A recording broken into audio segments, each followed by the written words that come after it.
പെഹൽഗാമിൽ നമ്മുടെ 26 സഹോദരങ്ങളെ കൊല്ലാനുണ്ടായ ആക്രമണത്തിന് നേതൃത്വം കൊടുത്ത അല്ലെങ്കിൽ അതിന്റെ സൂത്രധാരൻ കേരളത്തിലാണ് പഠിച്ചത്. ഈ തീവ്രവാദീന്റെ പിതൃത്വവും ജാതകമൊക്കെ അന്വേഷിച്ചിട്ട് എന്തിനാ ചെങ്ങൈമാരെ നമ്മൾ പോണത്? ഇതുവരെ NIA എത്തിയിട്ടുണ്ടെങ്കിൽ അവൻ എവിടെയൊക്കെ ചെയ്തു, എന്തൊക്കെ ചെയ്തു എന്നുള്ളതൊക്കെ NIA കിടിക്കും ചെയ്യും, അവന്റെ തല പൊട്ടിക്കും ചെയ്യും. ചെറിയ വിദ്യാഭ്യാസം എന്നല്ല, ശ്രീനഗരത്തെ പഠനം കഴിഞ്ഞിട്ട് ബാംഗ്ലൂർ പോയി MBA എടുത്തു, അതും കഴിഞ്ഞ് കേരളത്തിൽ വന്നിട്ട് ലാബ് ടെക്നീഷ്യൻ കോഴ്സ്. അപ്പോൾ വിദ്യാഭ്യാസമുള്ളൊരു തീവ്രവാദി, അതാണ് പോകാനെ പറയാൻ പറ്റുള്ളൂ. ഇവൻ കേരളത്തിലും വിദ്യാഭ്യാസം നേടിയിട്ടും ലാബ് ടെക്നീഷ്യൻ കോഴ്സ് പഠിച്ചത് കേരളത്തിൽ നിന്നാണ്.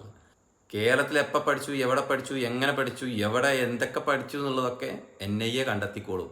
അത് ഈ കമന്റിൽ ഇരുന്നിട്ട് പരസ്പരം തെറി വിളിക്കല്ലേ ചങ്ങായിമാരെ. എത്രങ്ങാനും വീഡിയോ താഴെ ഓരോന്ന് കാണുമ്പോഴേ. പഹൽഗാം ഭീകരാക്രമണത്തിന്റെ മുഖ്യ സൂത്രധാരൻ കേരളത്തിൽ അടക്കം പഠിച്ച ഷെയ്ഖ് സജാദ് ഗുൽ എന്ന റിപ്പോർട്ട്. ശ്രീനഗറിൽ പഠിച്ച സജാദ് ഗുൽ ബംഗളൂരുവിൽ നിന്നും MBA നേടിയ ശേഷമാണ് കേരളത്തിലെത്തി ലാബ് ടെക്നീഷ്യൻ കോഴ്സ് പൂർത്തിയാക്കിയത്.